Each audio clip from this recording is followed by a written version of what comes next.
Hey, how's it going? In this video, I'm going to talk about how we helped a client turn $2,901.96 into $12,000 with a brand new campaign on Facebook and Instagram. The cool thing about this is we didn't use a VSL, we didn't use a webinar or a challenge or anything like that. We literally sent people right to a call. Now, most people who use this strategy tend to run into the problem of low quality, bad leads, low show rates, conversion issues. People aren't in the right buying mindset.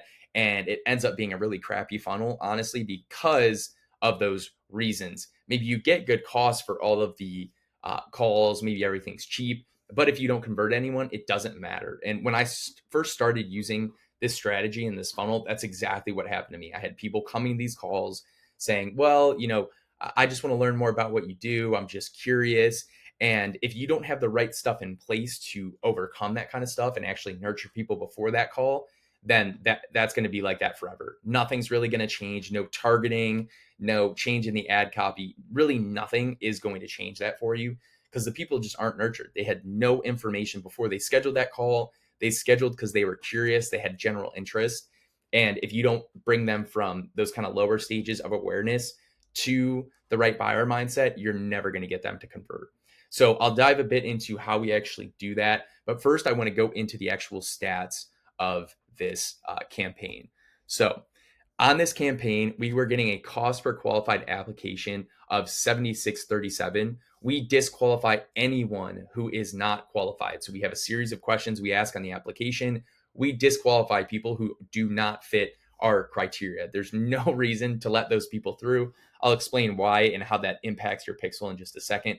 But you got to disqualify those people. So these were only people who were qualified and answered our questions the right way, and therefore we're allowed to actually apply.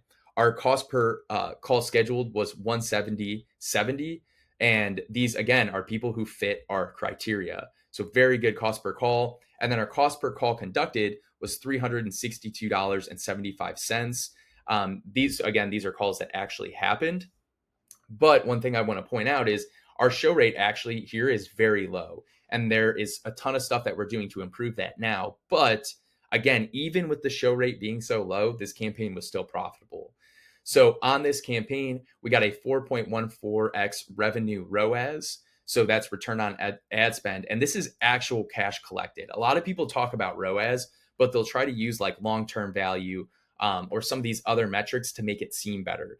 So what I mean by that is if you spend $2,000 in ad spend and you sell something that's $10,000, but maybe you did like a payment plan or whatever the case is, and you only collected $2,000, your ROAS is not, 5x. It's actually 1x because that's the cash that you collected.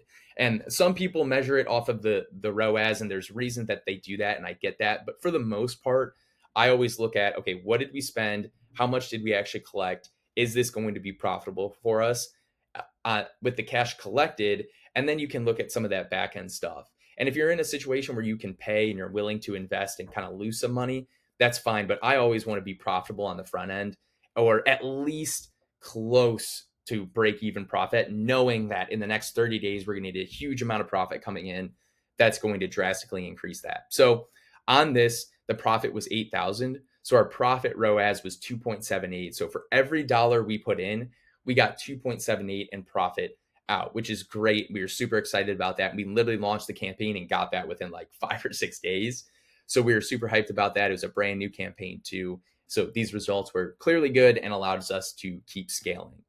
So now I want to talk about the actual strategy. So what we do is, since we don't have a VSL, we kind of try to use the video ad to be like a mini VSL and give more information than we would on a VSL.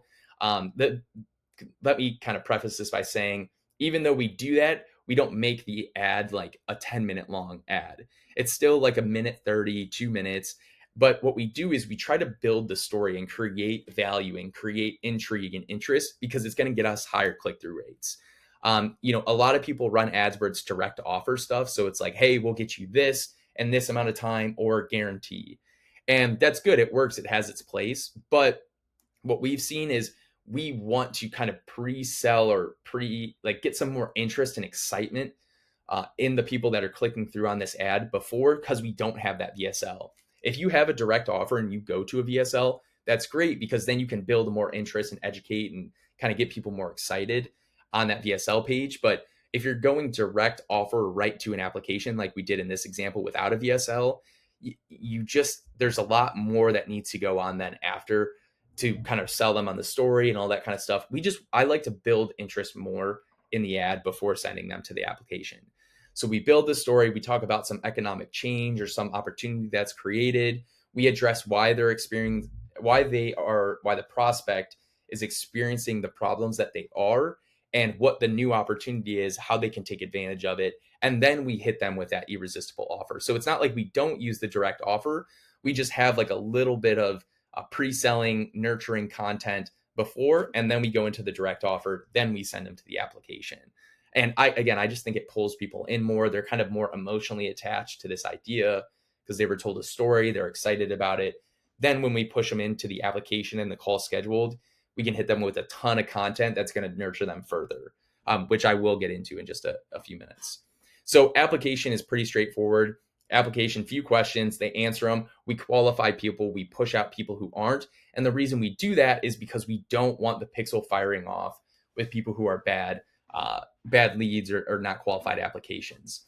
So if you send a bunch of leads or applications or calls, whatever you're optimizing for, and they're not actually qualified, but you let them in anyway because it looks good in your numbers, the pixel is going to start optimizing for people who are not actually qualified and showing your ad to people who are unqualified.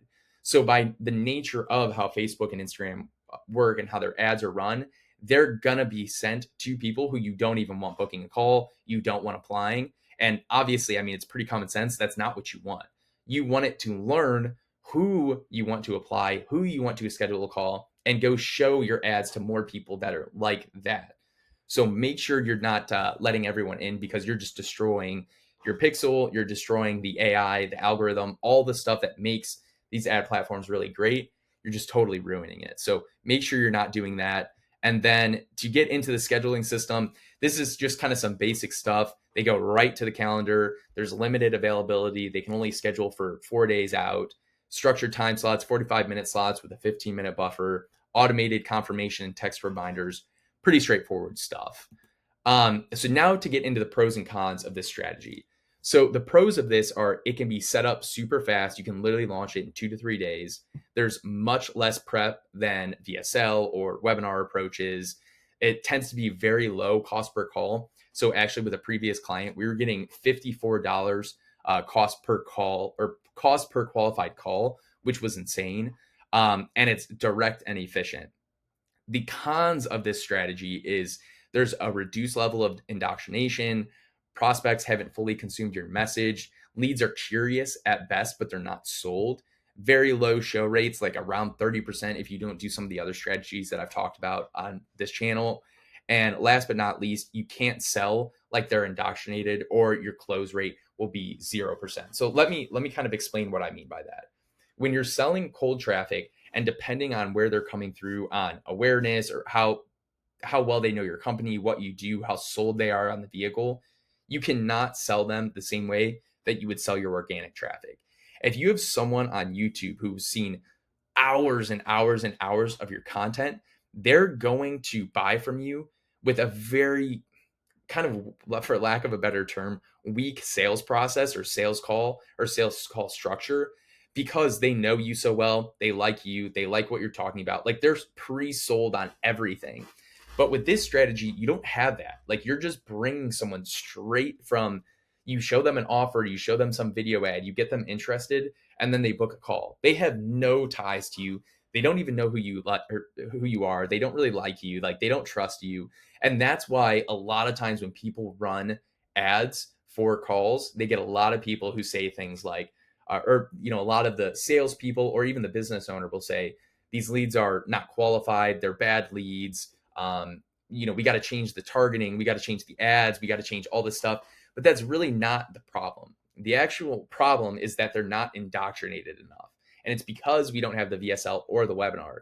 So that being said, you have to do a ton of stuff to create that level of indoctrination before they actually get on the call. So I put down here, when you reduce the cost, you also reduce the level of indoctrination. So it's kind of a handoff. But if you can reduce those costs and increase the indoctrination, then you've got something that can be super profitable, super powerful, but you have to know how to do it. And it's definitely not easy. And it takes a lot of work to actually get there.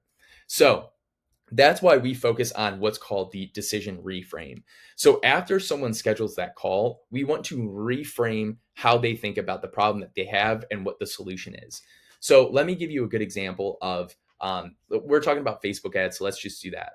So if you've got people who are interested in running ads and they want to acquire clients with ads, and they say they're looking for Facebook ads, but they've gone out and they've worked with other Facebook ad agencies, and then you bring them in and you try to sell them Facebook ads, what do you think they're going to say?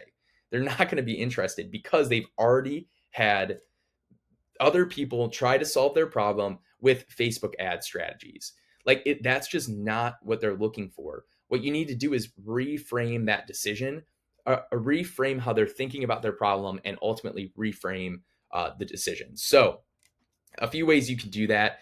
You want to talk, or you want to give them something like an ebook, send them emails, send them text reminders, have your sales team reach out and send them content.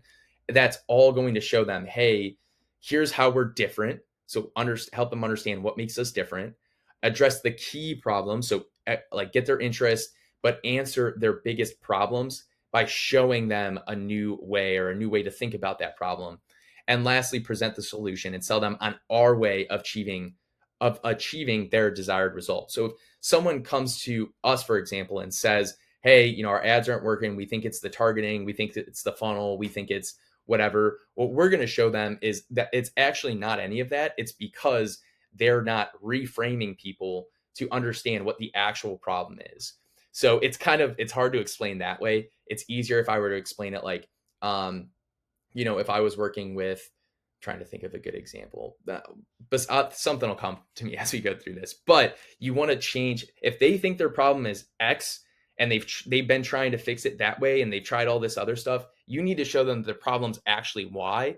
And then you show them why your solution is going to solve that problem, which is going to solve this problem and all these other problems. Really, what most people think their problems are actually symptoms of the root cause of their problems. So again, I guess if I kind of go back to the lead example to give you an example, if they think it's the leads are bad quality, it's the sales team, it's the ads, it's the targeting, whatever it is, we want to show them, okay, it's actually not any of that. What it really is you're not offering any differentiation amongst your competitors. So these people have all already tried everything that you're telling them they should do. What you need to do is show why your thing is different, because you solve a much deeper problem they've never tried to solve before. And if they solve that one problem, it's going to get rid of all these other issues that they're running into. So that's really what you're trying to achieve with a VSL or a webinar. And if you don't have that stuff, then it's going to be very hard to sell someone if you don't do any of this nurturing stuff after they book the call and before you get on the phone with them to actually, convert them. So to go a bit deeper into this, so to kind of talk about the levels of awareness, we got curiosity about the process. These are the levels that these leads are going to come in. Can you just tell me a bit more about how it works? And then the understanding of the value. This is where you create the decision reframe and you show them like, hey, this is how we're different. This is what the actual problem is.